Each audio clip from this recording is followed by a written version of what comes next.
നമസ്കാരം സുഹൃത്തുക്കളെ, ഇന്നലത്തെ വീഡിയോയിൽ പറഞ്ഞിരുന്നു ഈ പെരുമാട്ടിയിലെ കൊക്കോകോല പ്ലാന്റിൻ്റെ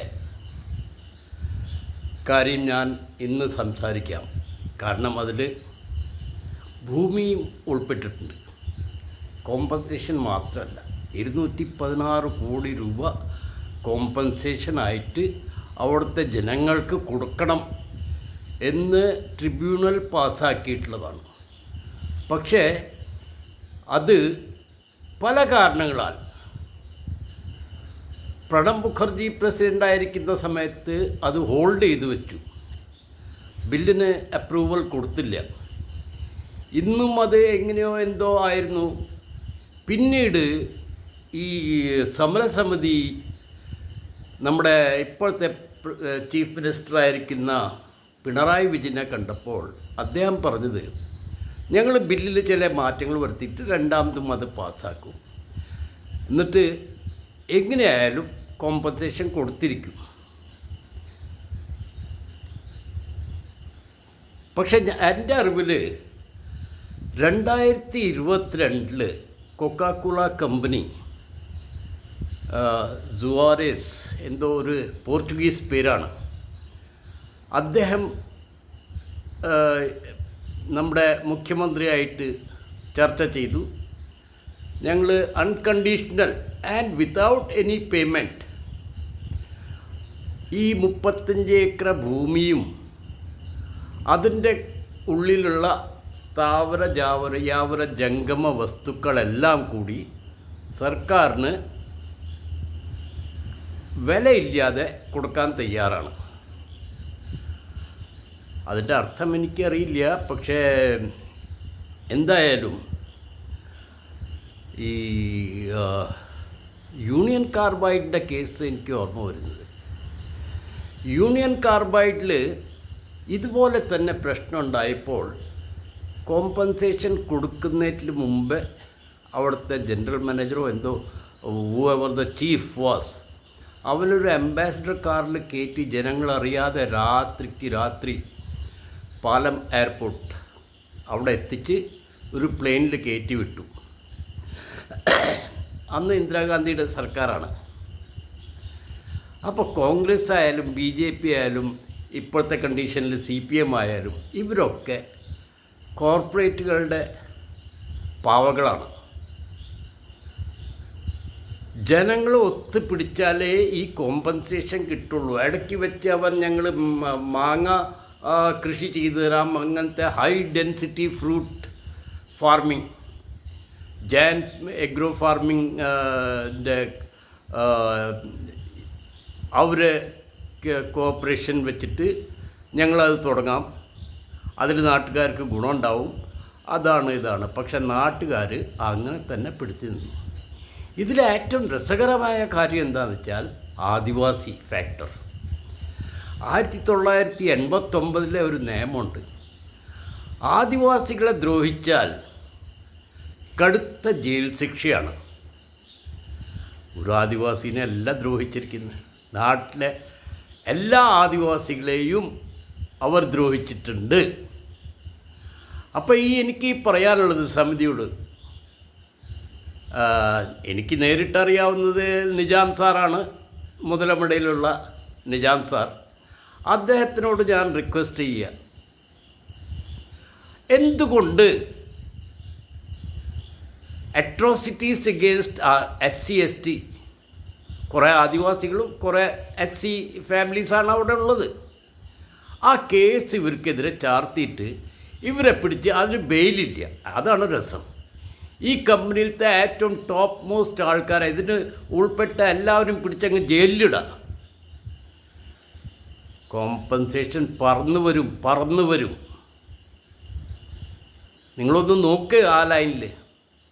എന്തുകൊണ്ട് ആ നിയമം പാലിച്ചൂടാ? പിന്നെ ഒരിക്കൽ സർക്കാർ ഏറ്റെടുത്ത ഭൂമി അത് സർക്കാരിൻ്റെ ലാൻഡ് ബാങ്കിലേക്ക് പോകുള്ളൂ. ഇവർ അവിടുത്തെ ജനങ്ങളൊക്കെ വിളിച്ചു കൂട്ടിയിട്ട് ഒരിക്കൽ സമ്മതിപ്പിക്കാൻ ട്രൈ ചെയ്തു. അവർ പുതിയതായിട്ട് രണ്ടാമതും കമ്പനി തുടങ്ങിയിട്ട് ഇങ്ങനെ മാങ്ങയുടെ കൃഷി ചെയ്യും, അത് ഹൈ ഡെൻസിറ്റി, ഹൈ ഈൽഡ് എന്നൊക്കെ പറഞ്ഞിട്ട് അവിടുത്തെ നാട്ടുകാർ ഈ ഹിന്ദിയിലൊരു പഴഞ്ചൊല്ലുണ്ട്, ഞാൻ ഹിന്ദിക്കാരനായ കാരണം അത് ഇടയ്ക്കിട്ട് ഓർമ്മ വരും. ചൂടുപാൽ കുടിച്ച പൂച്ച മോര് കാണുമ്പോൾ അതിൽ തലയിടില്ല. അത് തന്നെ ഉണ്ടായി. സർക്കാരിനും ആ പേടി, ജനങ്ങളും പറഞ്ഞു കോമ്പൻസേഷൻ തന്നിട്ട് നിങ്ങൾ പിന്നെ വരൂ സംസാരിക്കാൻ. അപ്പോൾ ഈ ജനങ്ങളറിയാതെ ഇവർ ഈ ഭൂമി ഏറ്റെടുക്കൽ നടപടി നടക്കുന്നുണ്ട്. ഇത് സംസാരം നടന്നു തുടങ്ങിയിട്ട് 2017 തുടങ്ങിയതാണ്. 2022 ഫോർമൽ ഓഫർ അവിടെ കൊടുത്തത്. അതിനിടയ്ക്ക് ചില വില്ലന്മാരുണ്ട്. ഒരു എന്താ പ്രദേശത്തിൻ്റെ പേര്, അവിടുത്തെ MLA എന്തോ ഒരു കൃഷ്ണൻകുട്ടി, അദ്ദേഹത്തിന് ചില ഇൻട്രസ്റ്റ് ഈ കൊക്കോകോല കമ്പനി ആയിട്ടുണ്ടായിരുന്നു. അവിടെ അദ്ദേഹത്തിന് കൃഷിയിലും കുറച്ച് ഇതുണ്ട്. അപ്പം എവിടെ പോയാലും കുരുത്തക്കേട് കാണിക്കാൻ ഒരുത്തുണ്ടാവുമല്ലോ. ജനങ്ങൾ തിരിച്ചറിയണില്ല. ഇവരൊക്കെ ജനകീയ വിചാരണയാണ് വേണ്ടത്. നിജാം സാറിനോട് ഞാൻ പറയുന്നത്, അവിടെ ഒരു ദിവസം കമ്മിറ്റി കൂടിയിട്ട് ജനങ്ങളൊക്കെ വിളിച്ചു വരുത്തി 89 SC/ST ആക്ട് പ്രകാരം atrocities over the SC/ST people local police സ്റ്റേഷനിൽ ഒരു FIR ഫയൽ ചെയ്യൂ. നമുക്ക് പിന്നെ വരുന്നത് കാണാന്നേ.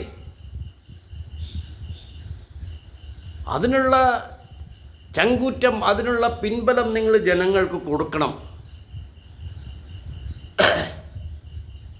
ഒരു പത്രത്തിൽ ഞാൻ വായിച്ചതാണ്, ഇന്നത്തെ പത്രം എന്നല്ല, അത് പഴയ പത്രത്തിലാണ്. World's largest company has got muddled with the caste equation of India. എനിക്കന്ന് മനസ്സിലായില്ലേ, ഇന്നാണ് ഞാനതൊന്ന് ശരിക്കും അന്വേഷിച്ചപ്പം മനസ്സിലായത്. അവിടുത്തെ കാസ്റ്റ് ഇക്വേഷൻ എന്ന് പറഞ്ഞാൽ ബ്രാഹ്മണരും വരേണ്യവർഗവും കീഴ്വർഗവും അങ്ങനെയൊന്നുമല്ല. SC/ST പോപ്പുലേഷൻ ആണ് അവിടെ രാജാക്കന്മാർ. അതിനുള്ള സർക്കാർ നിയമമുണ്ട്.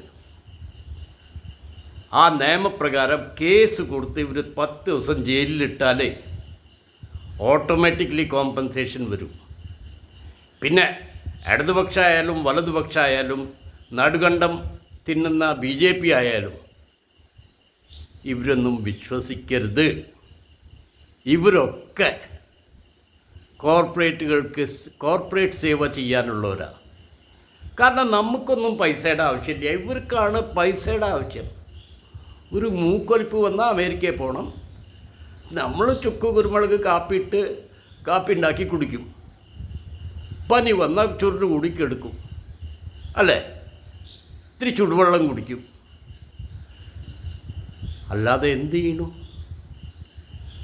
കൊറോണ കാലത്ത് എത്ര പേര് ഗവൺമെൻറ് തരുന്ന എന്തോ ഒരു ഗുളിക കഴിച്ച് അവിടെ കിടന്നു വീട്ടിൽ ചുരുണ്ട് കൂടിയിട്ട്. 750 രൂപ കൊടുത്ത് ആരും ഇഞ്ചക്ഷൻ എടുത്തില്ല. ചിലർക്ക് ഇഞ്ചക്ഷൻ പേടിയായിരുന്നു. അങ്ങനെ കിടന്നു, അവർ സുഖമായി ഭേദമായി. അപ്പം ഞാൻ പറയുന്നത്, അവരുടെ ഈ കേസ് കൊടുക്കുന്നതാണ് അത്യാവശ്യം. ഈ 35 ഏക്കർ ഭൂമിയും അതിലുള്ള വസ്തുക്കളും വകകളും സർക്കാരിന് കിട്ടിയ കാര്യമായില്ലേ? അവരിത് വേറെ ഉള്ളവർക്ക് മറച്ചു വയ്ക്കും. 216 കോടി രൂപ ആര് മേടിച്ചു തരും? ഇവനിവിടുന്ന് പോയി കഴിഞ്ഞാൽ അതിനേക്കാളും ഭേദം ഇവരെ കേസിൽ കൊടുക്കുകയാണ് നല്ലത്. പിന്നെ ഞാൻ വേറൊരു കാര്യം ഇന്നലെ പറഞ്ഞിട്ടുണ്ടായിരുന്നു. സർക്കാർ എല്ലായിടത്തും, ഈ പ്രത്യേകിച്ച് മലയോര പ്രദേശങ്ങളിൽ, ബോർഡേഴ്സിൽ പോലീസും പട്ടാളമൊക്കെ മാവോയിസ്റ്റിൻ്റെ പേര് പറഞ്ഞ് കയറി വന്നാൽ 4-5 മാവോയിസ്റ്റ് ഉണ്ടായിരിക്കും. അതിന് നിറയെ പോലീസും പട്ടാളം നിരത്തി വെച്ചിരിക്കുക. എന്തിന്? ടു പ്രൊട്ടക്റ്റ് അവിടുത്തെ ലൈസൻസ് ഇല്ലാതെ പ്രവർത്തിക്കുന്ന ഒരുപാട് കമ്പനികൾ, ക്വാറികൾ അവിടെ ഉണ്ട്. അവിടെയാണ് ഇവർക്ക് ഈ പോലീസും പട്ടാളം ജനങ്ങൾ വന്ന് കല്ലെറിയണ്ട എന്ന് പേടിച്ച്. അതാണ് ഭൂമിയാണ് പ്രശ്നം. അല്ലെങ്കിൽ ഈ മലയോര പാത ശരിയാണ്, ഒരു 5 മീറ്റർ 6 മീറ്റർ റോഡൊക്കെ ഉണ്ടാക്കിയാൽ നല്ല കാര്യമാണ്. 12 മീറ്റർ വീതിയിൽ ഹൈവേ സ്റ്റാൻഡേർഡിൽ റോഡ്, നാഷണൽ ഹൈവേ സ്റ്റാൻഡേർഡ്. കാരണം എന്താ, 40 ടൺ ലോഡ് കയറ്റി വണ്ടി പോയാലും റോഡ് നാശാവാൻ പാടില്ല. ഈ മലയോര കർഷകർക്ക് അവരുടെ കൃഷി ഉൽപ്പന്നങ്ങൾ കൊണ്ടുവരാൻ എന്തിനാ ഇത്ര ആവശ്യം?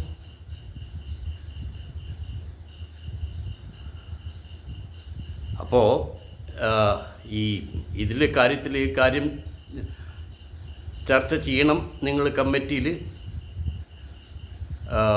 വിളയോടി വേണുഗോപാൽ സാറിനോടും ഇത് പറയണം. എന്നിട്ട് ഈ കേസിൻ്റെ കാര്യത്തിൽ ഞാൻ പറയുകയാണെങ്കിൽ നിജാം സാറും അവിടുത്തെ ലോക്കൽ ആൾക്കാരും തീരുമാനിച്ചാൽ മതി. വലിയവർക്കൊക്കെ വലിയ വലിയ കണക്ഷൻ കാണും.